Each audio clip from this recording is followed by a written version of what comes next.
Nako, heto na po mga kaubayan. Tiklop si Senator Joel. Sorry SP Cayetano. Senator Joel, natakot na nila. Yan po mga kaubayan ang ating alamin at bibigyan ng reaksyon sa video ito. Pero bago po natin simulan yan mga kaubayan, palike naman po ng video ito. Malaking tulong po yan. Maraming salamat po. At eto nga mga kaubayan, bago po natin i-play yung video, eto pasadahan po muna natin itong mga nagte-trending na balita dito po sa social media. At eto nga, eto pong si Erwin Tulfo at Risa Hontiveros isinusulong na maging tandem sa 2028 ni Trillanes. Ayan mga kaubayan. Sabi po dito sa balita, mula sa ang balita ngayon mga kaubayan, Tulfo 2028, Tambalang Tulfo at Hontiveros isinusulong ni Antonio Trillanes. Anya, maaaring magsanib pwersa ang administrasyon at middle forces kung saan si Senator Risa Hontiveros ang standard bearer at si Senator Erwin Tulfo ang posibleng katambal. Ayan mga kaubayan, natawa tayo dito munti ka na lang maging tuhog, no? Pwedeng tuhog mga kaubayan kasi di ba mahilig po ito sa mga robas. Pero ito po mga kaubayan ang naging komento ng ating mga kaubayan patungkol dyan. Sabi po dito ni Jerry, Tambalang Ulupong at Cobra plus Buffalo Soldier. May pamunas na ng sahig. Solid, Sara Duterte kami. Correct. Mix Magdalo, Bendalo, perfect rhyme. Ayan, sabi po, go. Sige na, para masunog na kayo sa Visayas at Mindanao. Ayan mga kaubayan. Sabi naman po dito ni Beltran, maraming Pilipino ang matitinong mag-iisip at hindi bulag sa nangyayari po. Kaya dreams nyo na lang po yan. Ayan mga kaubayan. Nananaginip sila ng gising. Ayan, ano po ang masabi dyan mga karbi natin? Just comment down below. At eto nga, pasadahan din po natin to mga kaubayan. Habang marami na po or mayroon na pong mga tumatalon, bumabaliktad sa kampo po ni Cayetano. Pero patuloy pa rin po mga kaubayan itong mga kaso ng bawat isang miyembro ng Cayetano Black. At eto nga po ang balita mga kaubayan, magkapatid na sina Senator Mark at Camille Villara. Nakatakdang imbestigahan ng opisina ni Ombudsman Boying Rimulya. Ayan, talagang gamit po ang tao ito mga kaubayan sa panahon ito. Kaya naman pala, pinipilit nilang mailagay itong si Boying Rimulya dyan sa Ombudsman kasi ganito pala ang plano nila. Kapag hindi sila nasunod, titirahin po pailalim mga kaubayan. Natatandaan niyo po ba yung sinasabi ni BBM na for example daw, siya po ang nasa katungkulan, kahit wala kang kaso sa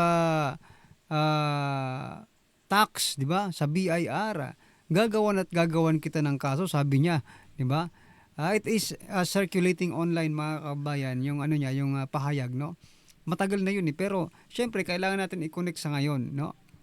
Yung interview na na pag siya daw ang nasa kapangyarihan, syempre, yung mga kaaway niya sa politika ay gagawa niya ng kaso kahit wala naman. Aray ko. Yun na nga. At nangyayari na ngayon mga kabayan. Itong mga nangyayari ngayon kay Senator Joel, Jinggoy, Escudero at ito pong mga Villar, maging si Senator Rodante Marcoleta ay mayroon na pong mga kaso. So ganito pala sila karume, no? Maglaro ng politika mga kababayan. Ito po ang naging komento ng ating mga kababayan. Sabi po dito ni Armando Oliva. Sabi niya po basta kalaban kakasuhan pero pagkakampi kahit magnanakaw wala lang sa bagay. Pare-parehas naman sila kaya nagkakampihan. Totoo po yan mga kababayan.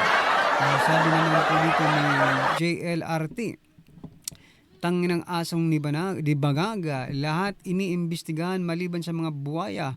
Hoy, unahin mo yung flood control. Correct mga kababayan. Ayan. Patay na naman. Patay na naman. Alam na ang mangyayari. Pinagluloko nyo na lang ang taong bayan. Correct, correct, correct. No? Sabi naman po dito ni NN, sana tamaan na lang kayo talaga kayo ng kidlata. Ha? Sana bago matapos ang taong ito, paghukom na di na talaga mabuti ito, ha? Di na talaga mabuti. Butit na napapansin ko natin mga kabayan. Ito mga nangyaring ganito. Pero wala na. Binabalahura na po nila yung ating sistema mga kababayan. Nako. Ano pong masasabi niyo dyan? Just comment down below mga kababayan. At eto, bago po natin i-play yung video, eto po si Senator Erwin Tulfo mga kababayan. Sabi niya naman po dito mga kababayan, it is not our job to investigate, sabi niya. Our job is to do law. Bakit tayo makikialam sa flood control? Ayun na nga mga kababayan. Blue Ribbon Chairman Senator Erwin Tulfo yan. Hindi pwedeng mag-imbestiga sa flood control kasi hindi naman daw nila trabaho ang mag-imbestiga. Ang trabaho nila ay gumawa ng batas. Kaya nga meron tayong tinatawag, ayan kasi hindi ka kasi abogado no? Ang bilis ng ang bilis ng lipad, kaya ang bilis din ng pagbagsak nito. Meron po tayong tinatawag na in aid of legislation, no? Mga investigation in aid of legislation. So, based on the investigation you conducted, no? You will make a law or pwede niyong pagtibayin pa ang isang existing na batas based sa inaimbestigahan ninyo. Ha?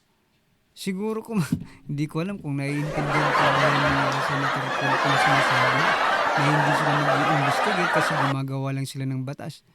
Diba? Marami kayong mapapagtibay na batas. Kung for example lang iimbestigahan niyo itong flood control, di ba? Marami kayong mapapagtibay na batas, mga kababayan. Pero ganun talaga mga kababayan, sabi nga kung ayaw, kung maayaw, maraming dahilan, kung gusto, maraming paraan. Ayan mga kababayan. Ito, sabi po natin mga kababayan dito, sabi po ni Kian. Sabi ni Kian, maone, mahitabo og wala kabalo sa trabaho ang taong imong gibutang. It's like hiring a janitor to a mechanic job, no? Gaya ng nagdala ka ng bibi sa sabungan, imbis na manok ang pangsabong, koreka. Ibig sabihin nyo yan, bobo. Oo, bobo ito mga kababayan. Tingnan nito mga kababayan. Justice for taxpayers, jail all corrupt officials. Sana nga mga kababayan, no? Sabi po ni Kaloy, sabi ni Kaloy dito mga kababayan, ito si Kaloy, kala nga. Mabak tuyo ka niyan kasi nakikialam din kayo sa impeachment, correct ka. Pag sila okay lang, pero pag iba, nako, wag na, itigil na yan, no? Sabi po dito ni Ems, Ogag, Ogag talaga. King inapang itong nanalo pa next election, wala ng Pilipinas. Pag ito daw nanalo next election, wala na ang Pilipinas. Kaya wag na po nating iboto ang mga bobo. Ayan, sabi po dito ni Uzumaki, bobo ka na. Sila nga yung pinakakurap na departamento na pilit nitong pinagtatakpan. Correct. Anyway, ano po sabihin dyan mga kababayan? Just comment down below. Ito last na po ito mga kababayan kasi gusto ko lang i-share ito. Sabi po dito ni Claire Castro. Sabi ni Claire Castro mga kababayan, si Claire Castro binigyan ang sarili ng 10 out of 10 sa kanyang performance bilang press officer. Ayan mga kababayan. Bakit mo naman i-rate kung hindi ka bobo? Kung hindi ka po bobo, bakit mo naman i-rate ang sarili mo? Let the people rate you. Kasi kami naman po ang nagpapasweldo sa'yo. Walang yan. Alam nga bigyan mo ng zero. Yung sarili mo, taas yan. Yeah? Bobo talaga. Kami nga, for example, ikaw ngayon, mga kaubayan, ikaw na nanonood ngayon. Kung bibigyan mo ng ratings si Castro, 1 to 10, ilan ang ibibigay mo? Kasi sa akin, negative nga ang ilalagay ko diyan, mga kababayan. Wala naman 'tong ginawa, wala naman 'tong sinabi kundi para kasinungalingan. Tanga-tanga lang yung naniniwala sa Castro. Binigyan mo ng 10 out of 10 ang sarili mo. Ibig sabihin, pati sarili mo, niloloko mo rin, di ba? Anyway, ano po ang masasabi niyo dyan, mga kababayan? Just comment down below. At eto na nga, bigyan na po pasadahan na po natin ng video. Pasok. This broadcast, I'd like to send out my love to the whole Villanueva family. Ako po. Nag-heart-to-heart kami ni Brother Joel. And even if I know the cost, part of their playbook yan, mangligaw, mag-offer ng kung ano, no, kung hindi, mag-threaten, kung hindi, itutuloy nila threat nila. False witnesses, maglalabas ng mga contract. Yung unang sinabi ni Yusek Bernardo, nagbago din yon. Kay Senator Joel Villanueva, apat na na yung version nung paano siya supposedly guilty. And none of those versions are true.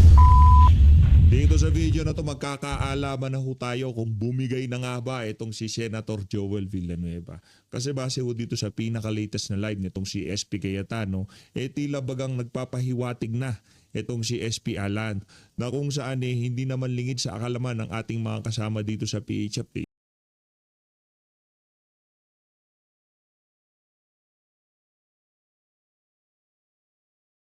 Hindi ka makukulong, kumampi ka lang sa administrasyon, kumampi ka lang sa grupo ni Ping Lacson, ni Senator Tito Soto, Win Gatchalian, etc. No?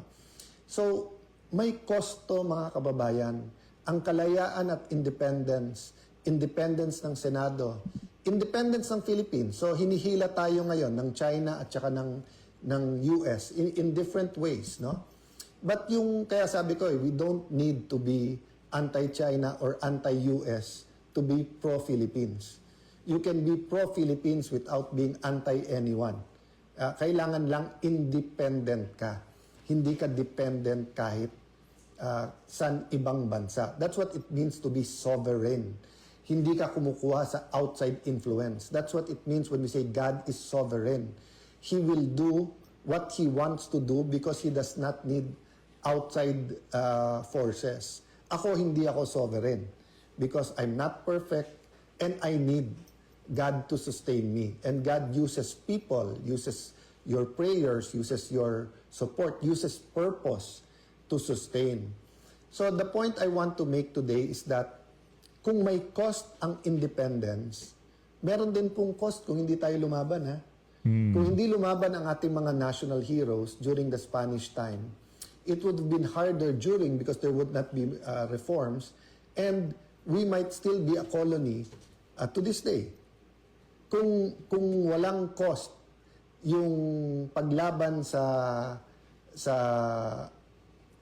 mga Hapon during that time, mas maraming na-rape, mas maraming napatay, mas maraming karumal-dumal na nangyari sa ating bansa or baka ginamit din tayo sa pag-invade ng ibang mga bansa sa Asia if lahat tayo ay naging collaborators or kumampi lang. Ganun din sa US. Kung hindi tumayo ang maraming mga Pilipino para sabihin, big brother ka namin, Uncle Sam, but you're not the owner of me, or di ba famously sinabi ng ating dating Pangulo na he'd rather have a country run like hell by Filipinos rather than a country run by foreigners. And unfortunately, nagkatotoo na kahit Pilipino ang humawak sa Pilipinas, in many aspects, it's run like hell in terms of corruption, idolatry, immorality, small things that seem small, like the Pogo, Isabong, nawala yon, nilabanan natin, pero nandyan pa yung online gaming. Lumaban tayo sa health, pero nandyan yung vape na pinagbabawal sa ibang mga bansa. All of this may cost. So may kita dun sa mga kumita through that. Pero I'm talking about kumita through that illegally. No? Meaning it changed public policy kasi nagkalagayan dyan or nagka-lobby money dyan. So lahat ng bagay po may cost. So pinag-uusapan nga namin ni Joel na parang kung alam lang nung lahat, yung mga nagsasabing you just want power, no? Konting katahimikan lang sa buhay ng grupo namin ngayon is paradise already, 'di ba? Yung 'di ba pag halimbawa pagka araw-araw sa restaurant ka kumakain, parang sa pinakamahal na restaurant ang paradise sa'yo. Pero kung araw-araw nandun ka sa noodles lang or kanin, nung time namin hindi noodles ang symbol nung kahirapan talaga, kung hindi yung kanin lang at asin, 'di ba? Yung wala nang ulam halos, no? Makakain lang ng konting kanin, pero kahit ngayon mahal ang bigas. Yung makapag-Jollibee, maka-McDo, yung may fried chicken or yung nga iba yung parang yung kanin mabuhusan lang ng ginisang munggo sa ibabaw, sobrang luxury na yon, di ba? So alam niyo sa pinagdadaanan sa maraming lumalaban ngayon, not only for Senate independence but para lumabas ang totoo sa flood control, lumalaban sa administrasyon, paradise na po yung konting katahimikan, no? But the question is the cost worth it? Nabanggit ko na po kanina yung sinabi ni Senator Benigno Aquino that the Filipino is worth fighting for. So that's why now and then po, wag ma-offend yung iba. Gamitin ko talaga yung laban. Naku, kasi yun. we have to continue fighting. Laban lang po. Laban. It's worth the fight. We have to continue fighting, no? Once, we're a product of hope. Kailangan ng pag-asa. Ang lahat kailangan ng pag-asa. It's the end pag wala ka ng pag-asa. And to many, during the 70s, 80s, yung senyas ng kalanganan, ibig sabihin may lumalaban pa.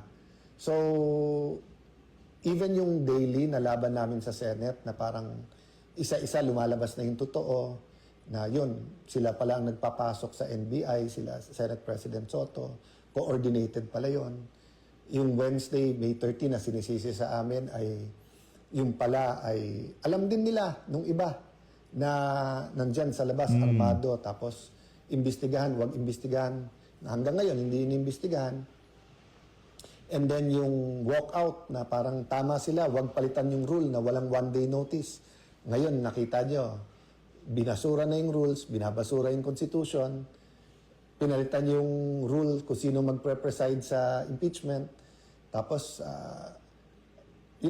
instinct ko, sana papurihin si Senator Win Gatchalian nung sinabi niyang 16 talaga yung kailangan para makonvict ang impeachable officer. Pero biglang binura sa Facebook niya. I don't know the details so I won't comment there. But the Ayan, problem is trust. Nakita niyo ho yun, narinig niyo ho ba yun? Siguro napanood niyo na ho yung video natin kay Joel Chua. So yan mga kababayan, no, talagang ginigipit po ang Cayetano Black, mga kababayan, dito. Kahit saan sila pumunta no, talagang merong panggigipit na ginagawa. For example, 'di ba, yung pag-lockdown ng Senate. Tapos yung pangkakaso sa mga membro nila.